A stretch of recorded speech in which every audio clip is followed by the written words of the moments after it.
Masih bersama saya Rahel Jafar dan kembali kami sampaikan berita Mataram hari ini. 6 hari menghilang, seorang korban banjir bandang di Kabupaten Bima ditemukan tewas di perairan Manggarai Barat. Berkomplot edarkan narkoba, 2 pemuda di Mataram diringkus polisi. Ratusan ternak terpapar penyakit mulut dan kuku. Pemda di Lombok Barat gencarkan vaksinasi.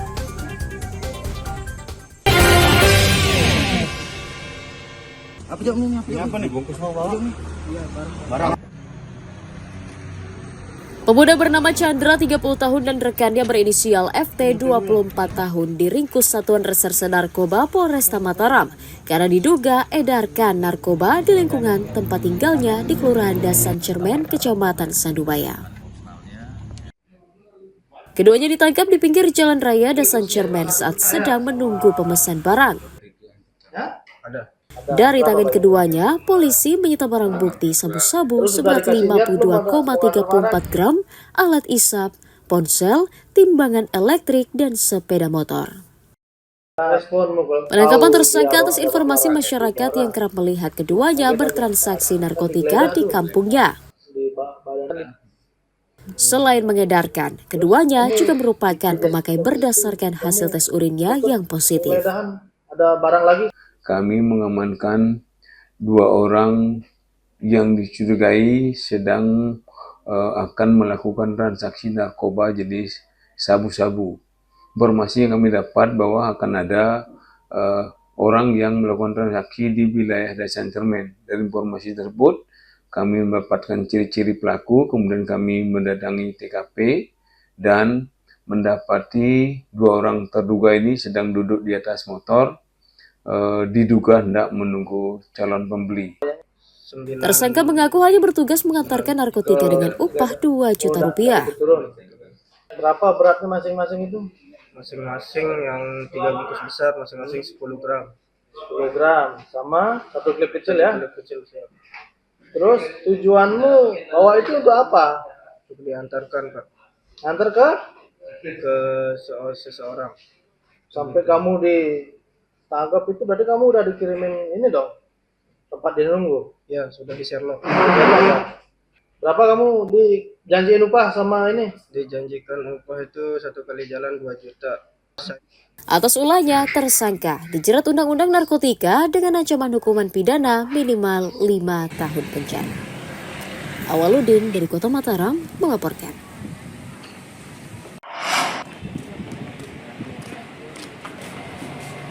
Pria berinisial MFB, seorang guru honor dan penjaga perpustakaan di sebuah sekolah dasar swasta di Kota Mataram, diringkus polisi karena diduga mencabuli sejumlah siswa di sekolah tersebut.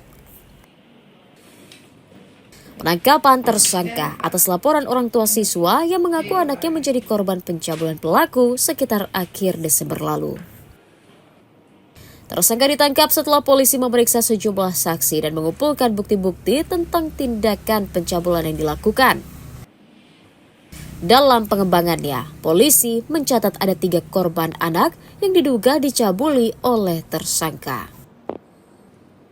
Tersangka diduga beraksi saat jam istirahat dan para siswi sedang belajar di ruang perpustakaan.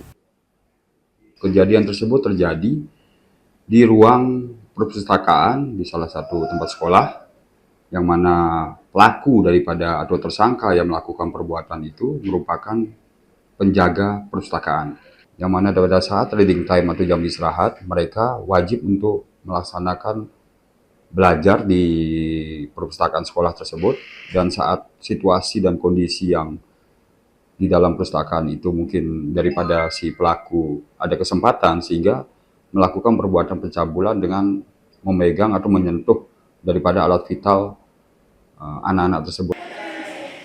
Atas ulahnya, tersangka dijerat pasal 82 ayat 1 junto pasal 76E tentang perlindungan anak dengan ancaman hukuman minimal 5 tahun penjara. Awaludin dari Kota Mataram melaporkan.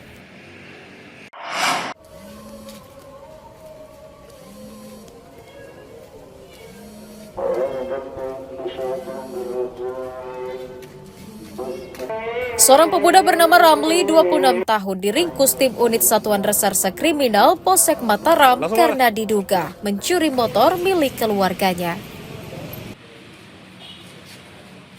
Tersangka diringkus di rumah temannya di lingkungan Presa Timur, Kelurahan Pagutan usai menggadaikan sepeda motor curiannya. Polisi menyita 1 unit sepeda motor sebagai barang bukti kejahatan. Tersangka mencuri motor saat korban sedang tertidur pulas. Ia mengambil kunci di kamar korban, kemudian kabur. Tersangka diketahui merupakan residivis kasus pencurian yang pernah berurusan dengan polisi. Pelaku mengambil sepeda motor milik korban yang terparkir di Gang Masjid Nurul Arifin 2, samping rumah korban, dalam keadaan terkunci stang. Pada saat korban sedang tidur di dalam kamar dan sekitar pukul 05.00 WITA, korban bangun dan melihat sepeda motor korban miliknya sudah tidak ada di tempat. Tim opsional berhasil mengamankan terduga pelaku R yang pada saat itu bersembunyi di rumah temannya yang tidak jauh dari rumah terduga pelaku di lingkungan Presa Timur, Kelurahan Pagutan. Tersangka mengaku menggadaikan motor saudaranya untuk dipakai membayar hutang akibat kalah bermain judi online. Kemarin digadaikan harga 2 juta, uang itu dipakai main judi semua. Enggak, saya gaji 1,5 juta. 1,5 juta. Ya, yang gaji 2 juta itu teman saya. Oh, Saya kan suruh teman saya. gitu. Jadi kamu terima 1,5. 1,3 Pak. Sisanya temenmu itu. Ya. Oh, dapat bagian. Terus uang itu sudah habis, dipakai main judi. Atas ulahnya, tersangka dijerat Undang-Undang Pencurian dengan pemberatan dengan ancaman hukuman pidana minimal 5 tahun penjara. Awaludin dari Kota Mataram melaporkan.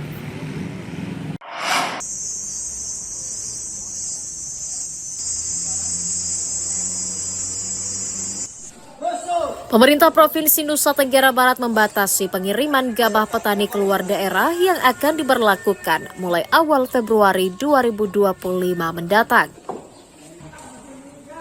Kebijakan itu diambil Pemda untuk mengantisipasi terjadinya krisis pangan dan tetap menjaga stok beras yang dikonsumsi masyarakat tercukupi. Untuk mengoptimalkan serapan beras petani, Bulog NTB akan membeli 350.000 ton beras atau setara 700.000 ton gabah kering hasil produksi petani selama tahun 2025. Pemda juga akan menaikkan harga pembelian pemerintah atau HPP dari sebelumnya Rp5.000 menjadi Rp6.500 per kilogramnya. Hal itu juga untuk memastikan petani sejahtera dan tidak perlu menjual berasnya keluar daerah. Sekarang tiba-tiba 350.000 ton setara beras. Bayangkan ini. Pasti ini petani akan tersenyum. Dengan catatan HPP sudah berubah. Yang tadinya 5.000 menjadi 6.500. Itu pun gabah kering panen. Nah, gabah kering giling beda lagi. Artinya dari sisi kenaikan HPP saja 1.500 itu pun dengan klasifikasi yang beda. Nah, artinya apa? Pemerintah pusat sangat ingin peduli terhadap kesejahteraan para petani.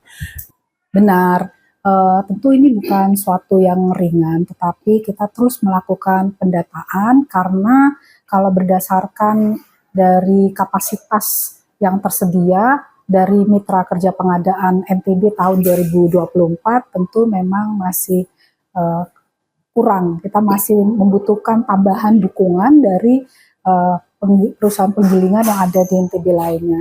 Dan tentunya bahan baku yaitu gabah kering panen dari para kelompok tani dan gabungan kelompok tani ini juga kita pastikan bisa lancar terserap oleh Bulog. Karena itu kami mengajak kelompok tani dan gabungan kelompok tani yang ada di NTB tidak ragu-ragu untuk bermitra dengan Bulog.